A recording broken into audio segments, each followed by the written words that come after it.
約6600万年前、地上の生物にとって恐ろしいことが起きました。生態系はダブルパンチを食らいました。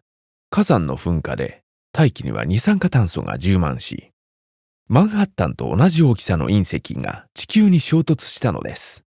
その衝撃で舞い上がった塵のため、多くの植物の光合成が低下または停止し、草食動物やその捕食者である肉食動物も餓死したのです。短期間で世界の4分の3の種が絶滅し、巨大な恐竜や翼竜、有角頭足類、海生爬虫類など長年繁栄していた生物が先史時代に消えました。恐竜がとりわけ不運だったと見えるかもしれませんが、地球史上様々なレベルの絶滅があり、現在も私たちの身の回りで起きています。環境の変化により安全な場所から弾き出される種もありますが、新たな機会を得る種もいます。外来種が新たな生息地に現れて、在来種より優位に立つこともあります。また、よりうまく適応した生物が原因で、ある種が完全に消滅することもあります。時には環境の著しい変化が急激に起きたため、適応できなかった何千もの種が、地質学的na時間のスケールでは一瞬にして死に絶えたりします。これを大量絶滅と呼び、稀な出来事ではありますが、古生物学者は複数の地層を通して存続した生物の系統が突然消えるという化石記録の急激な変化から大量絶滅のいくつかを特定できました。実はこの大量絶滅を使用して地球の歴史を地質時代に区切ることができます。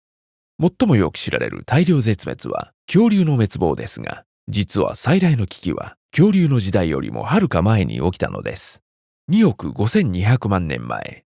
ペルム紀から三畳紀の頃、地球の大陸は一つの超大陸パンゲアに集結しました。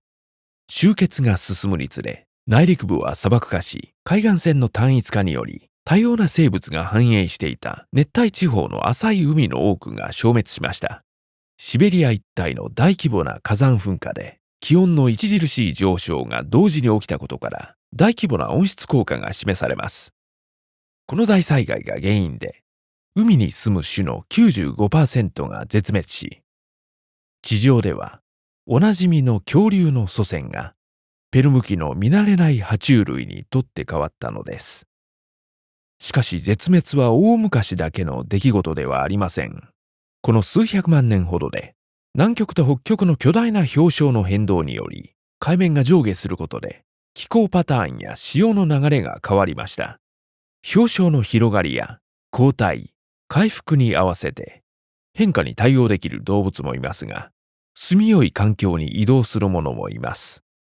しかしそうでなかったオオナマケモノやオオハイエナ、マンモスは絶滅してしまいました。この大型哺乳類の絶滅は、氷海による気候の変動や生態系の変化と重なっています。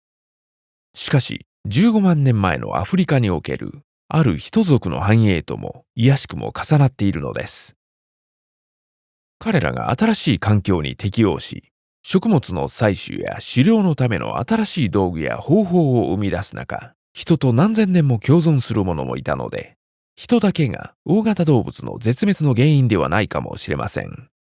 今日確かなことは、私たちの道具や方法があまりに効果的になったため、人間は環境に適応するのではなく、環境を能動的に変えているのです。種の絶滅は生態系では普通に起こります。しかし研究では、多くの生物が絶滅する速度は今日、通常の何百から何千倍にも上るそうです。大絶滅を引き起こす人特有の能力があれば、それを回避することもできます。過去の絶滅を知り、環境の変化で何が起きるかを認識し、この知識を生かして他の種への影響を低減することで、人間が世界にもたらす影響力を巨大な隕石のように破壊的ではなく、生物多様性のある未来を作り出す強制的なものへと変えられるのです。私たちの自然を保護し保存することは、どの国、企業、コミュニティにとっても優先事項です。具体的な手順を知り、実現するために今すぐ取り組んでください。edo.ted.com/earthschool